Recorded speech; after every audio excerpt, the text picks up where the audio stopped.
Jai Gopi Jana Vallabha Girivardhari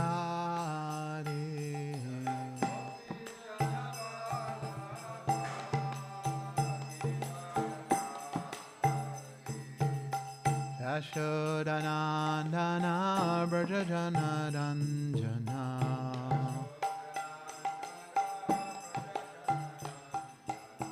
Yashodanandana Brajajana Ranjana Jamuna Tira Vanachari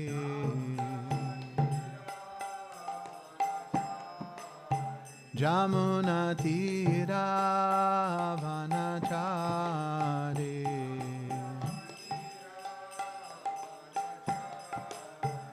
Jai Radha Madhava Kunja Vihari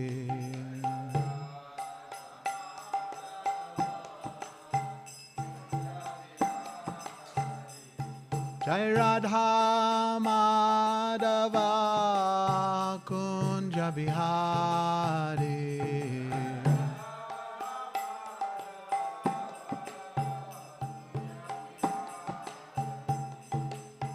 Gopi Jana Vallabha Girivardhari Gopi Jana Vallabha Girivardhari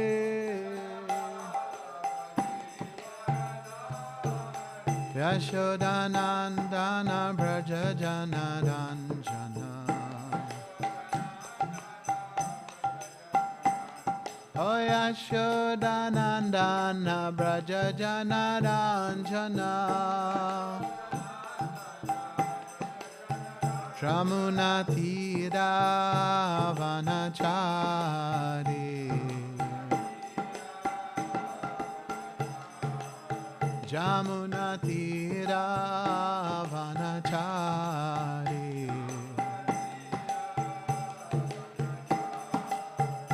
Jai Radha Madhava Kunja Vihari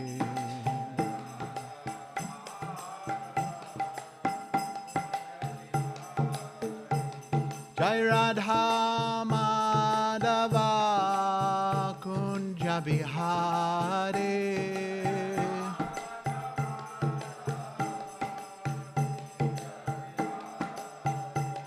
O Gopi Jana Vallabha Girivardhari Jai Gopi Jana Vallabha Girivardhari O Yashodanandana Brajajana Ranjana Yashodanandana Brajajana Ranjana Jamuna Tira Vanachari Jamuna Tira Vanachari Jai Radha Madhava Radha Madhava Radhe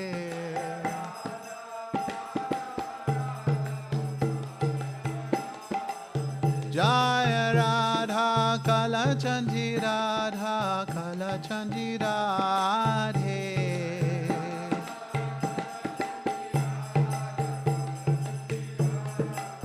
Jai Radha Govinda Radha Govinda Radhe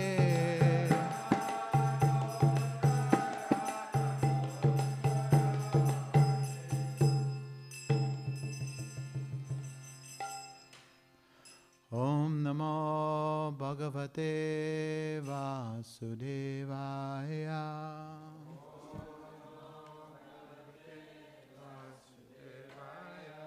Om Namo Bhagavate Vasudevaya.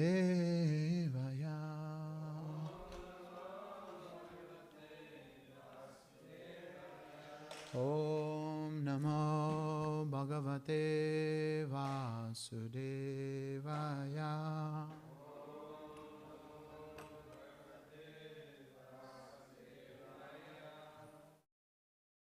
Reading from Srimad Bhagavatam, Canto 4,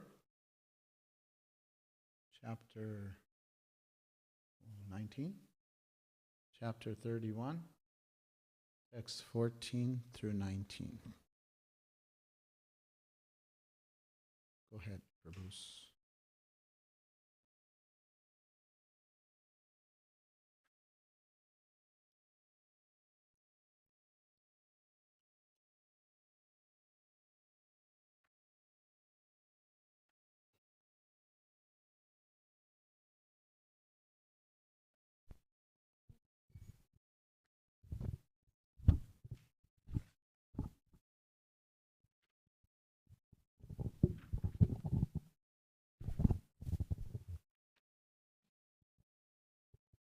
As pouring water on the root of a tree energizes the trunk, branches, twigs, and everything else, and as supplying food to the stomach enlivens the senses and limbs of the body, simply worshiping the Supreme Personality of Godhead through devotional service automatically satisfies the demigods who are parts of that Supreme Personality.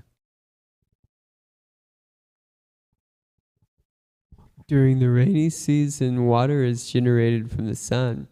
In due course of time, during the summer season, the very same water is again absorbed by the sun. Similarly, all living entities, moving and inert, are generated from the earth.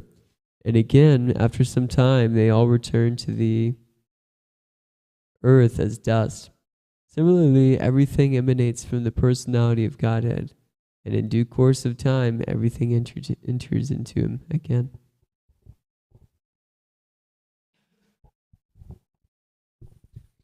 Just as the sunshine is non-different from the sun, the cosmic manifestation is also non-different from the Supreme Personality of Godhead. The Supreme Personality is therefore all-pervasive within this material creation. When the senses are active, they appear to be part and parcel of the body. When the body is asleep, their activities are unmanifest. Similarly, the whole cosmic creation appears different and yet non-different from the Supreme Person.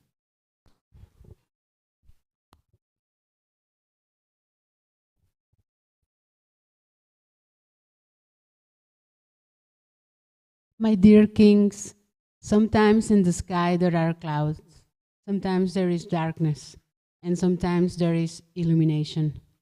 The appearance of all these takes place consecutively. Similarly, in the Supreme Absolute, the modes of passion, darkness, and goodness appear as consecutive energies. Sometimes they appear, and sometimes they disappear. Because the Supreme Lord is the cause of all causes, he is the super soul of all individual living entities, and he exists as both the remote and immediate cause. Since he is aloof from the material emanations, he is free from their interactions, and is Lord of material nature. You should therefore engage in his devotional service, thinking yourself qualitatively one with him.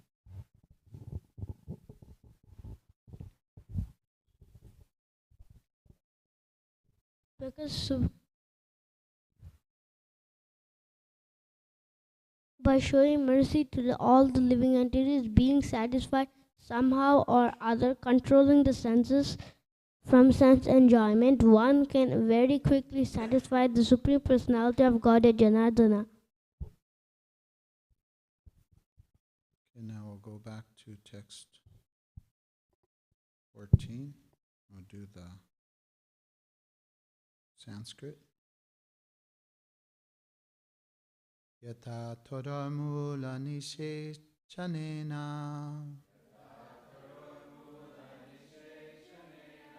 tripyanti tatskanda bujo pashakaha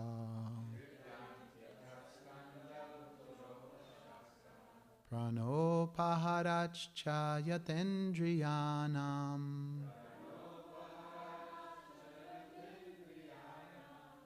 Tataiva sarvarahanam achutejya.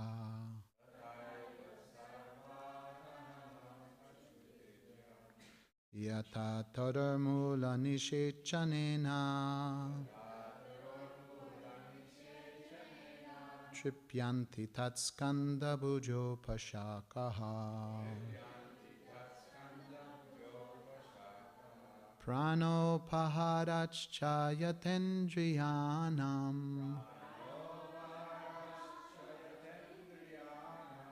Tataiva sarvarahanam achutejya.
So we'll do the synonyms, the words together. Yata, as, taro, of a tree. Mula, the root. Nishachanena, by watering. Tripyanti, are satisfied. Tat, its. Skanda, trunk. Bhuja, branches. Upashakaha, and twigs. Prana, the life air. Upaharat, by feeding. Cha, and. Yata, as. Indriyanam, of the senses. Tatta eva, similarly. Sarva, of all demigods. Aranam, worship. Achyuta, of the Supreme Personality of Godhead. Ija, worship. Translation and purport by His Divine Grace Srila A.C. Bhaktivedanta Swami Srila Prabhupada Ki. As pouring water on the root of a tree energizes the trunk, branches, twigs, and everything else, and as supplying food to the stomach enlivens the senses and limbs of the body, simply worshiping the Supreme Personality of Godhead through devotional service automatically satisfies the demigods, who are parts of that Supreme Personality. Purport. Sometimes people ask why this Krishna consciousness movement simply advocates worship of Krishna to the exclusion of the demigods. The answer is given in this verse. The example of pouring water on the root of a tree is very appropriate. In Bhagavad Gita 15.1 it is said, Urdhva mulam adya sakam. This cosmic manifestation has expanded downward, and the root is the Supreme Personality of Godhead. As the Lord confirms in Bhagavad Gita 10.8, Aham sarvasya prabhavaha. I am the source of all spiritual and material worlds.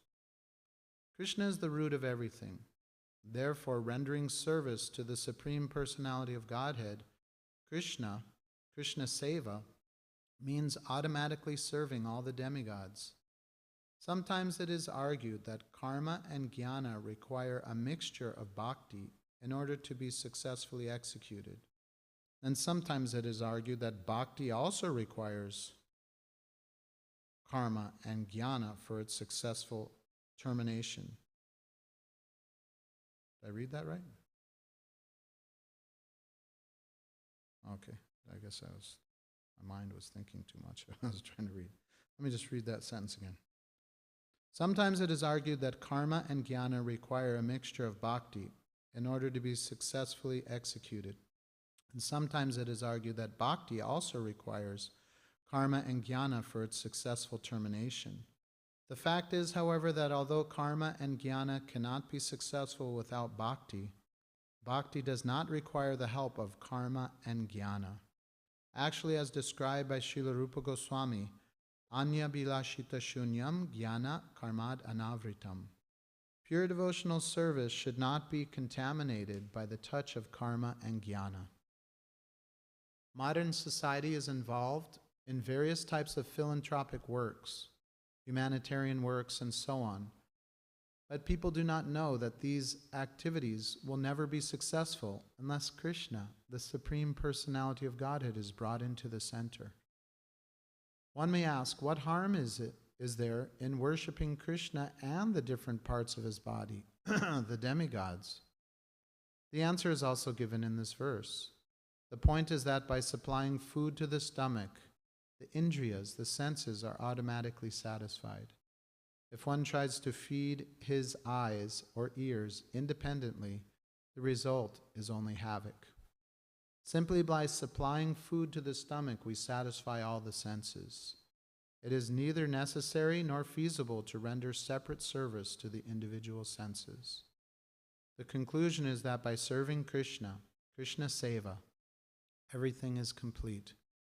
As confirmed in Chaitanya Charitamrita Madhya 22:62, Krishna Bhakti Koila Sarva Karma Krito Hoi.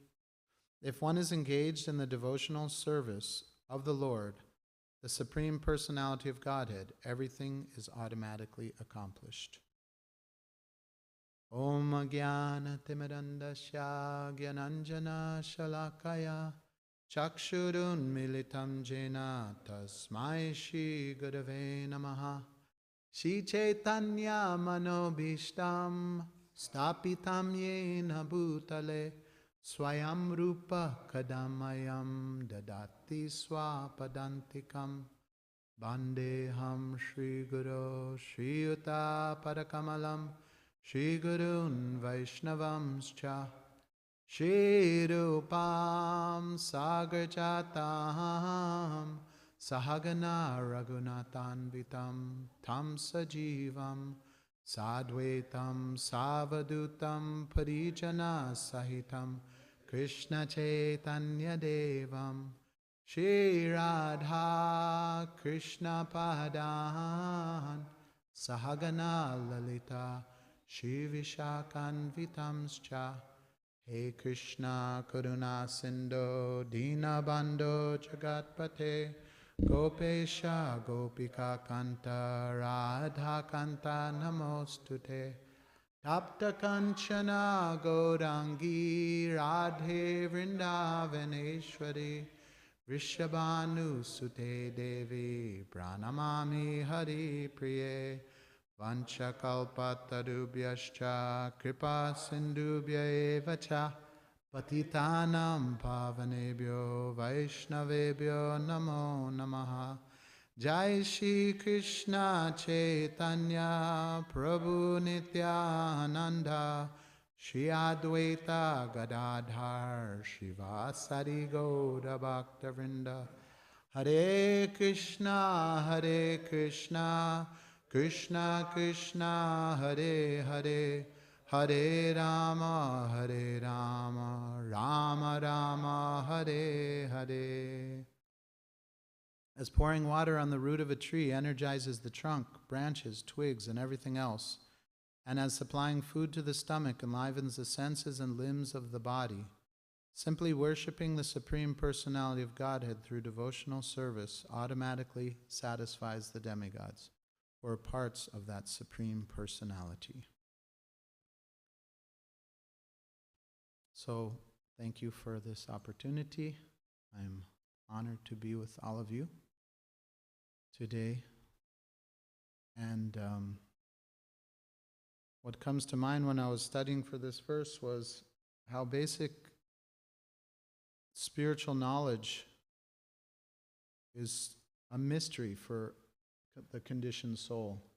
Like, if you were to on your own think, okay, there's this blue boy that plays the flute and runs through the forest playing with cows and his friends, and this is the supreme reality.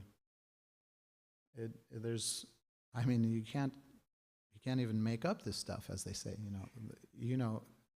So spiritual knowledge is revealed by realized souls. And it is such a amazing opportunity to be in the association of those that are not even necessarily realized, but advanced in their faith in Krishna consciousness, right? Because what does that do when we associate with more advanced souls? Then we become infused with their inspiration, with their determination. And sometimes it's explained that we may be, on our own abilities, we may be able to ride a certain speed if we're riding a bicycle, but if we grab onto a truck, immediately we're going that same speed as that truck. So the association of more advanced souls gives us that momentum, gives us that experience. And just like here, that's what's happening. Narada Muni is that advanced soul, and he's coming to the Prachetas to give spiritual wisdom. And spiritual insight is very unlimited, just like Krishna consciousness, just like Krishna himself, right? Krishna's qualities are ever increasing, and even though Krishna's omnipotent or omniscient and omnipresent, the three O's, the omniscience, that he knows everything, doesn't mean that he knows himself completely, because he's ever increasing. And his qualities are even fascinating to himself, just like it's explained that there's a form of Krishna, Balaram, who expands from Krishna, who's non-different from Krishna. And then from that form, there's Ananta Shesh. There's a many-hooded snake that each mouth, there's thousands of mouths, and each mouth is glorifying Krishna's pastimes, Krishna's activities, Krishna's qualities. But they can never come to an end, because as soon as they think they've completed all the glorification of Krishna, then Krishna's qualities increase. Krishna's beauty is ever expanding. Krishna's knowledge is ever expanding. So in one sense, what can we know of Krishna, right? It's like even Lord Brahma, who is, according to the Vedas, is the first person in creation and is the secondary engineer of the whole cosmic creation, and is very intelligent, right? It's actually said that according to the Vedas, the best devotee or the most qualified person becomes Brahma in the next universe. So Lord Brahma himself says, you may all say that you know everything about Krishna, but as far as I'm concerned, I can say that I'm just like an insect, or there's no way to understand that Krishna's unlimited. So we can know whatever Krishna wants us to know, just like there's that verse in it that Krishna says in Bhagavad Gita, that I'm the source of knowledge.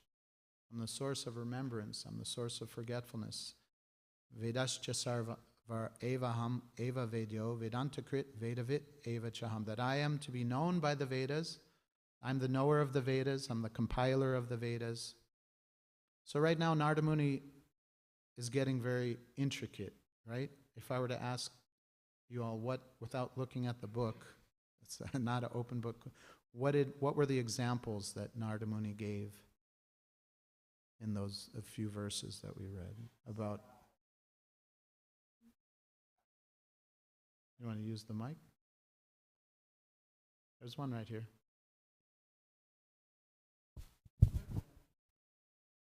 Yeah, we changed the batteries. He gave the example of the sky and how sometimes there's darkness and light and clouds and this and that, and so the three modes are like that. That sometimes there's goodness, sometimes passion, sometimes ignorance. Nice. Anybody else remember?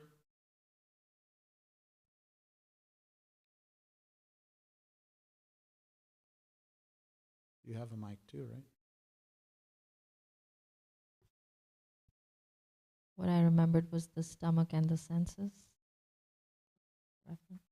Right. What am I? Just explain what it. So you don't have to feed your eyes and your nose. You can just feed your stomach, and your eyes will get the nourishment. Yeah, so that would seem like the most straightforward example. The rest of them are very like, he's explaining how Krishna is how the material universe, in different examples, how Krishna, how all the living entities come from the earth, then they go back to the earth, and then he was given an example how everything comes from the Lord. So in one sense, everything is the Lord. So it's simultaneously the material cosmos is like, just like the sunlight and the sun globe, they're non-different, but quantitatively, there's a difference. So basically what I'm trying to say is getting the knowledge of Krishna is very elaborate and unlimited. And it's not that we want to know for knowledge's sake, like facts, like historical, dates and names, just to pass a test. But it's actually the ultimate issue is that we want, like it's in the verse itself, it says that karma and jnana are not necessarily needed for devotional service. And ultimately, the pure devotees in the spiritual world, their love transcends knowledge, right? They want, it's lower, to be knowledgeable that Krishna is God. At our stage, we have to cram it into our head, Krishna's God. Krishna's the cause of the cosmos. We should worship him. In the perfected stage of spiritual life, we have to forget, our loving service is superior to the knowledge that he's God, and sometimes it gets in the way of the loving sentiments that the soul and Krishna want to exchange.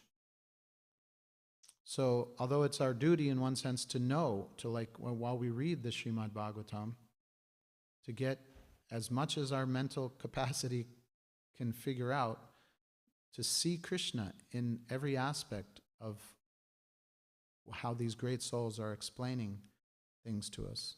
But then the other aspect is that Krishna even himself doesn't know his unlimited potency. So it's like thank you. I was reading these verses. I was like, okay, so how does that example relate to what Narada Muni is trying to talk about? And it's like so intimate. Like right here is actually, I was so spaced out. Not Narada Muni. Nanda Braja asked me to give class, and he told me what verses they were from, and I was reading the third canto, 31st chapter, and my wife was saying, so what's your theme? What are you going to speak on? And I was like, well, I'm going to speak on this, and this. She was like, I was thinking, she's not paying attention in class. She doesn't know that we're talking about the movement, that Kapila is talking about the movement of the living entity within the womb. She was like, no, I'm pretty sure it's by Narada Muni talking to the Prachetas. I was like, oh, okay. So, what was the point I was trying to make? how Krishna's knowledge is unlimited. So I went to a different section, and I had to go to this section. Basically, what I'm trying to get at is that it's the duty of the soul. It's not the duty, but it's actually in advanced stages that we have a desire to hear about Krishna. It's just when you have affection for somebody, let's bring it down to our level, let's say a family member, and you want to hear, oh, what did they do? How did they dress? What did they look like? What did they do when they talked to that person? It's just a natural affinity to want to hear about the person one has affection for. So now that's what's going on, is basically we're hearing in this verse that we don't have to know, in one sense, all the details of universal affairs. We don't have to see, okay, who's in charge of the sun energy, who's in charge of the moon energy, the wind, and all the different intricacies. In one sense, we do, because it's related to Krishna's service, and those souls are related to Krishna. So then we have a natural attraction to hear about them also. But the pure devotee, Narada Muni, is revealing that we just have to water the root. And then what came to mind is what is watering the root? Is hearing, right? That's the whole, everything sprouts or grows from the watering of the soul, and the soul's relationship with Krishna by hearing. And in that beautiful section in Chaitanya Charitamrita is called how we should become gardeners and plant the seed of devotion and water it by hearing and chanting, Shravanadi Jal, that we water. So I'll just read a few of those verses of how, if Krishna's this is intricate too, and poetically beautiful, that Krishna's the root. Well, what's the seed? The seed is devotional service. That means not to say that there's something more than Krishna, but the root is not the start of it all. A seed, right? And even before the seed, it gets just like, Krishna's unlimited in big ways, Krishna's unlimited in small ways, and the love is attention to the detail. So we're watering the trunk here. We don't have to water by worshiping Krishna, by hearing about Krishna, we're watering the trunk. And in this section is Madhya Lila, chapter 19. It says, Malihana kari se bija aropana shravana kirtana jale karaye se chana. When a person receives the seed of devotional service, he should take care of it by becoming a gardener and sowing the seed in his heart. If he waters the seed gradually, by the process of shravana and kirtana, hearing and chanting, the seed will begin to sprout. As one waters the bhakti lata bij, the seed sprouts and the creeper gradually grows to the point where it penetrates the walls of this universe and goes beyond the Viraja river, lying between the spiritual world and the material world. It attains Brahmaloka, the Brahman effulgence, and penetrates through that stratum. It reaches the spiritual sky and the spiritual planet Goloka Vrindavan. Being situated in one's heart and being watered by Shravana Kirtana, the bhakti creeper grows more and more. In this way it attains the shelter of the desire tree of the lotus feet of Krishna, who is eternally situated in the planet known as Goloka Vrindavan, in the topmost region of the spiritual sky. The creeper greatly expands in the Goloka Vrindavan planet, and there it produces the fruit of love for Krishna. Although remaining in the material world, the gardener regularly sprinkles the creeper with the water of hearing and chanting.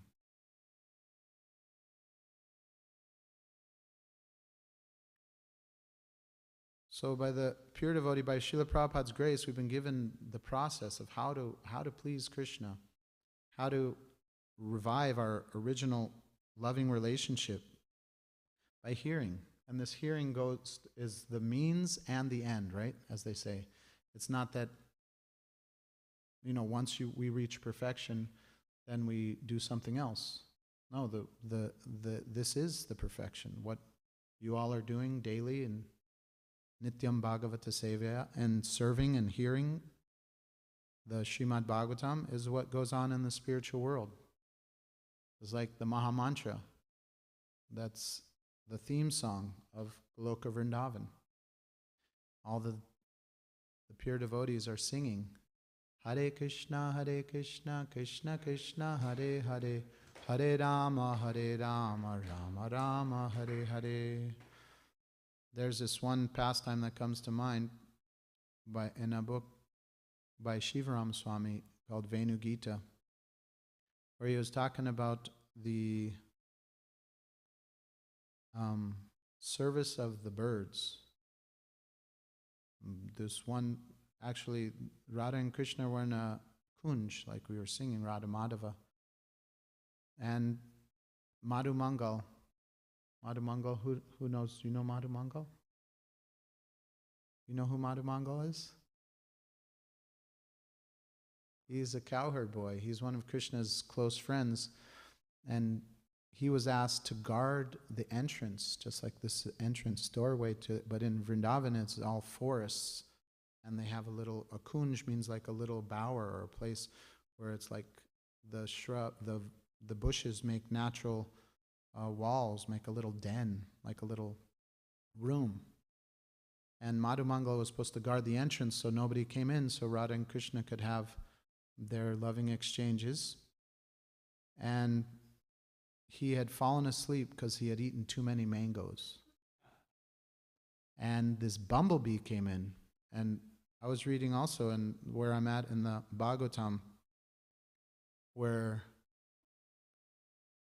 the section is called Descriptions of the Spiritual World. And it's explaining that the birds, the different birds, and it named all these like 6, 7 different kinds of birds, that they stop their singing when they hear the singing of the bumblebee. To hear the bumblebee is glorifying Krishna in their buzzing. It's a kirtan. And so they lower theirs so that they can hear. And Prabhupada says in the next purport, one sentence, he says that one very important aspect of the spiritual world is there's no envy, that everyone appreciates others' service to Krishna even more than theirs. So, back to the pastime, this bumblebee flew in singing the glories of Radha and Krishna. And it went close to Radharani's face. It went right past her face. And Krishna noticed that it distracted her.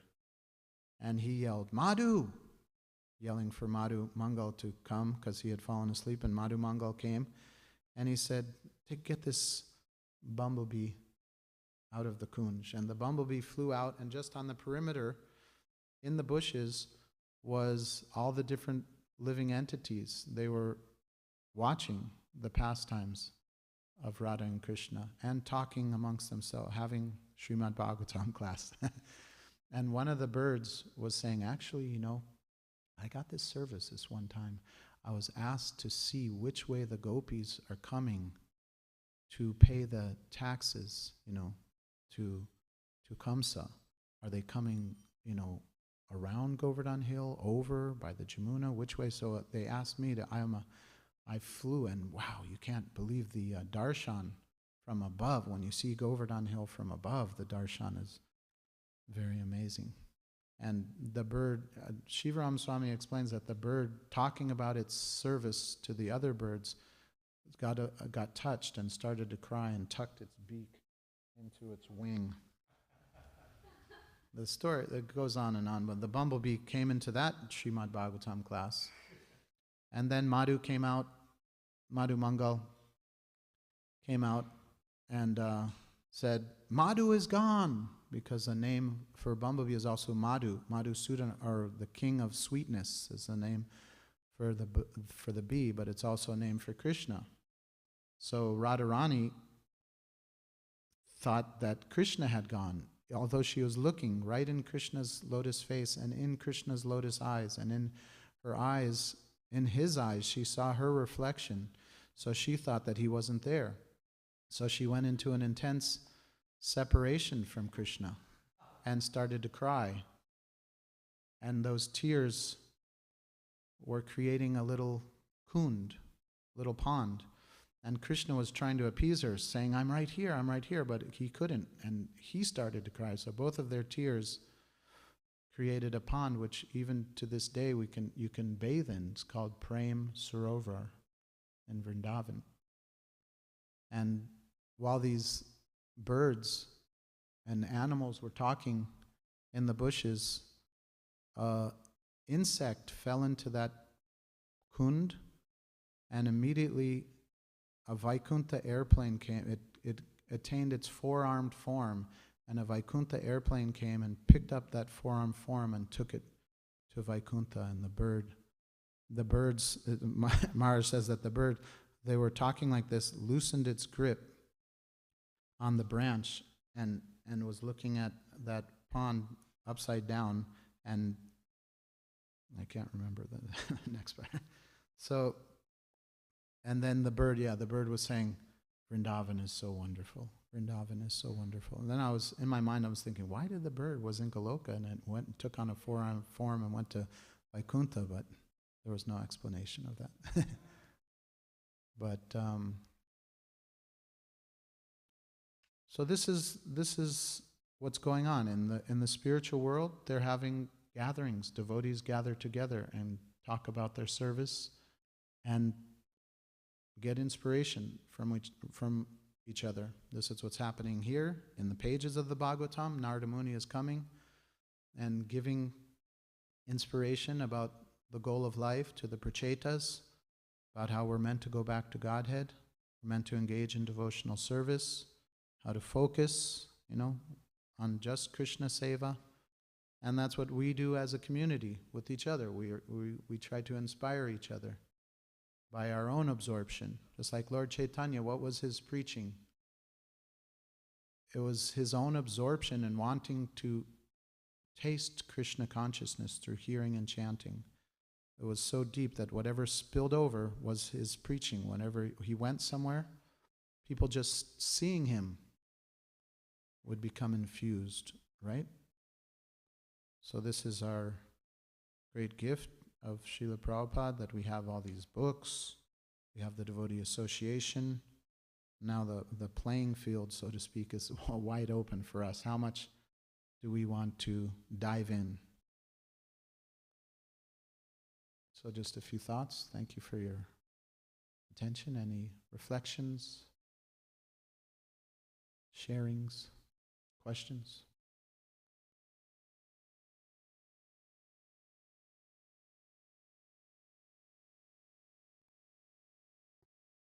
Hare Krishna, Jai Gauranga Prabhu. Thank you for such a nice class. I have this question for a long time, and I've asked multiple people, and I've gotten different answers, and I'd love to hear yours about. So we know the process, and we know what we're supposed to do. We know we're supposed to associate with senior devotees and do this and this and this, but sometimes it just feels like why don't we when we know, and we do have the desire, like the desire is there in our heart, but there's, for some reason, it gets clouded over with lesser desires that aren't even as strong. They just take over sometimes, and it gets in the way of my ability to, or my determination to take advantage of the processes that I know I'm supposed to be engaged in, and the processes that I derive so much joy from. Like, I'm reading this book. It's the introduction to the Krishna in Vrindavan series by Shivaram Maharaj, and it's so good. It's like pure nectar, and I want to read it all the time, but still, for some reason, the other day I just got like enticed to go on YouTube and just like look at mundane things, even though in my heart I'm thinking, I don't even want to be doing this. Why am I doing this? And I'm conscious of that in the moment, but I'm still like, and so this is just one tiny example of like on a bigger level how I feel like I do this in my spiritual life constantly. Yeah, I can relate big time. All of us are, yeah, basically in the same boat to different levels of reviving our lost relationship with Krishna.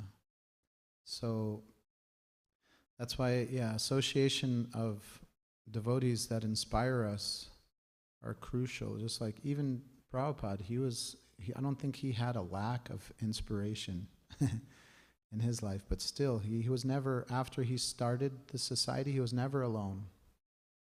Except, when he went to the bathroom he liked to eat alone, or translating in the night, but then there was somebody just right there. He always had, and not that he was doing it for a reason, but he expressed inspiration from the association of devotees.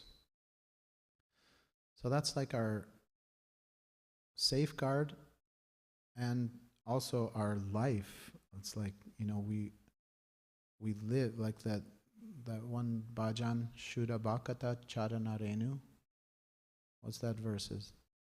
Bhakata seva padama siddhi prema latikula mula.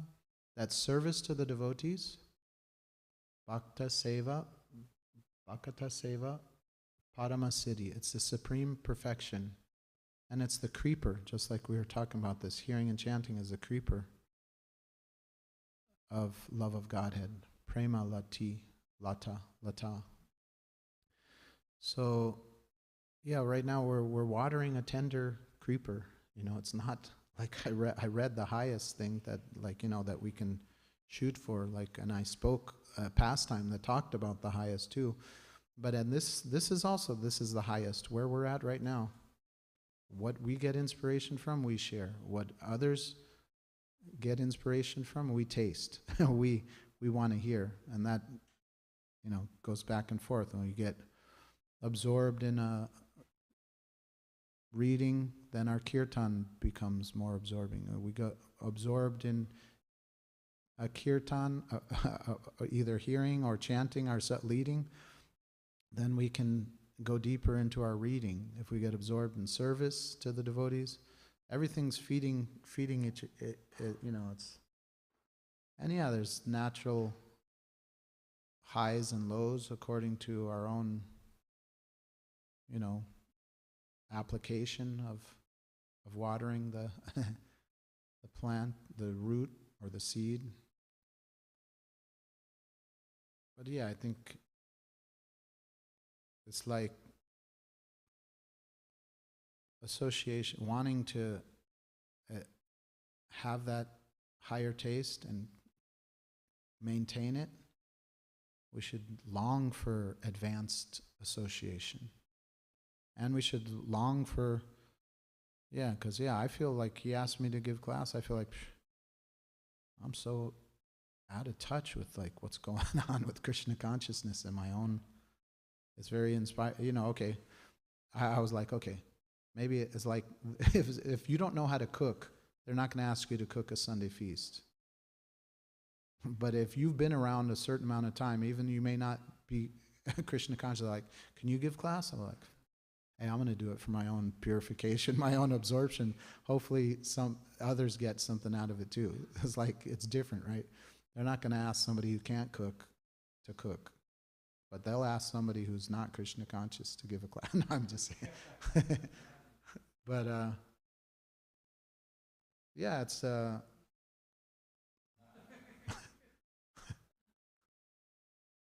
like to add anything to your...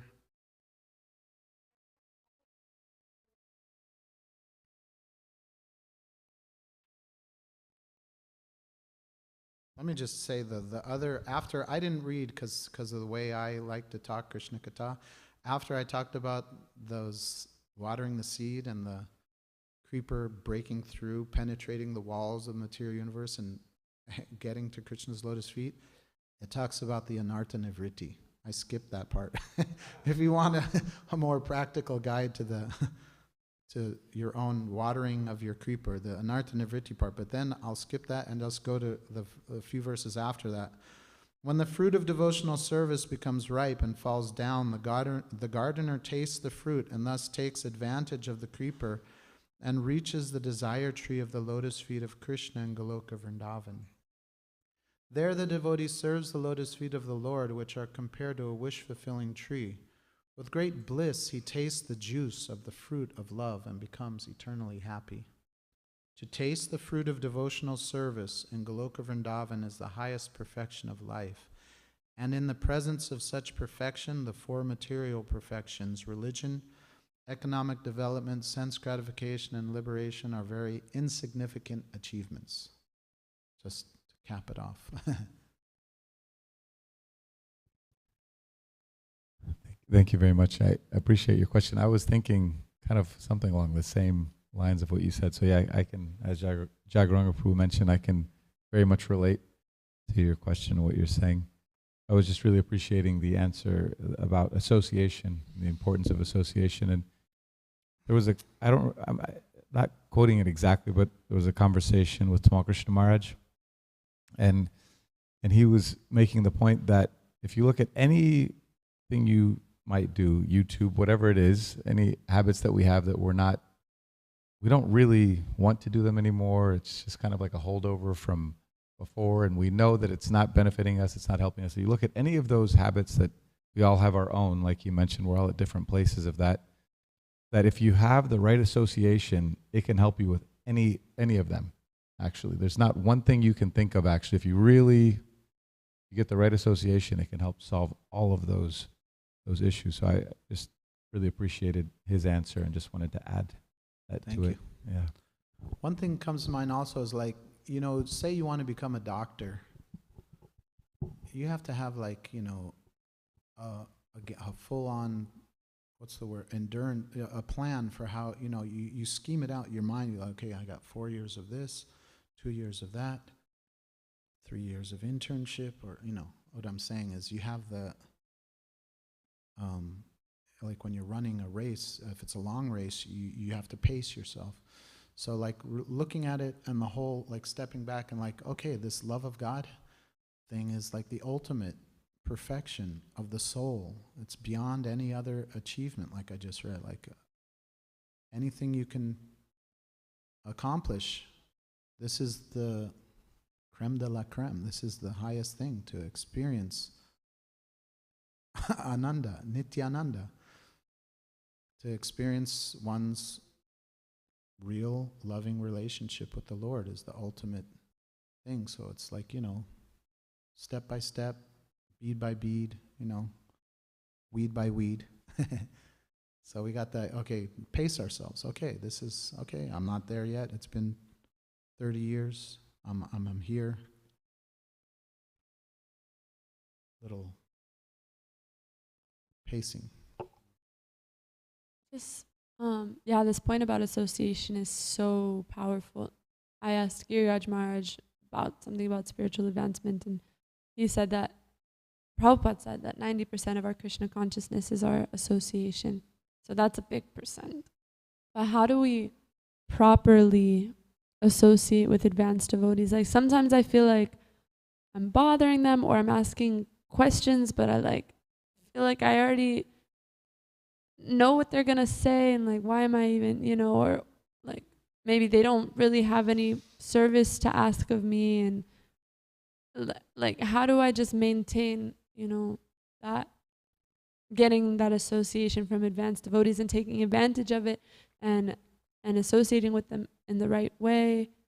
Yeah, that's the right attitude to have, is because we're approaching the dearmost souls of Krishna, so it shouldn't be like light affair. We should always, like when I'm in the presence of my guru, then I'm like, it's nervous. I say the right thing, do the right thing, please, do it in the right way, the pleasing way. So then there's levels of association. Not only do we want to associate with the topmost associates of Prabhupada, like, okay, We're like, they say, Gopi Bhartur Pada Kamalayor Das Das Anadas. You want to be the servant of the servant of the servant of the servant of the gopis, of the servants of Krishna. So we want that association, but mainly we want to please them, like you're saying. The real attitude is, how may I serve them? So then we serve their servants. Okay, we see, okay, this soul has a secretary, this soul has a servant. Let me ask them, what pleases Prabhu? What pleases our Guru? How can I assist you in your service? You find contemporary people too. Our friends. I'm going to approach this person and ask him this question. What do you think? Before you do it, right? You get a little peer guidance too. Everything should be done with guidance, devotional attention means to, ask for the opinion of our peers also.